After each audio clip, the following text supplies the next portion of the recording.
welcome to Anna and George's Civil War Museum.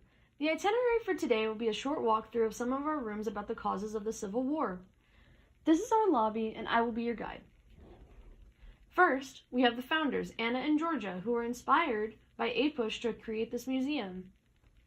The first artifact I will be showing you today is a few military medals from the Mexican-American War. Then, to the right of that, we have a newspaper from 1854 that was rallying the abolitionists after the Kansas-Nebraska Act was passed.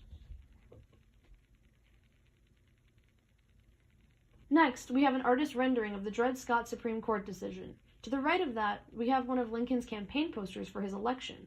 The last room of our tour is about the formation of the CSA, which is the Confederate States of America. But don't leave just yet. Now that we have concluded our tour, we will be explaining each artifact in better detail. The Mexican-American War had a huge impact on the start of the Civil War.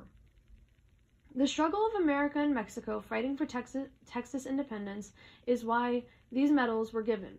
This ties into the beginning of the Civil War because the newly formed Texas was up for debate on whether it should be a slave state or not due to the balance of states with the Missouri Compromise.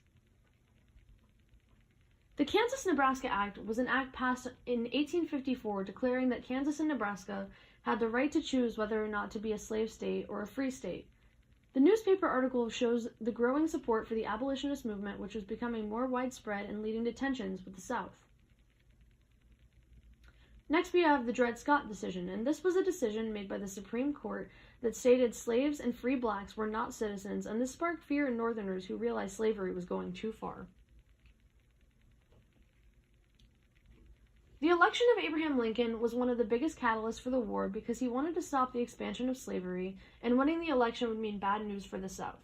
He did not want to ban slavery, but he wanted to stop the expansion of it. The South took this as him trying to take their slaves away. Not soon after, the Confederate States of America was formed. These states were going to secede and branch off from the United States so they could keep their slave rights. This movement was led by Jefferson Davis, and it was the opposing force of the Civil War. The artifact pictured is the flag of the CSA, which never actually became a sovereign nation. Thank you for attending our tour. Hope to see you again soon.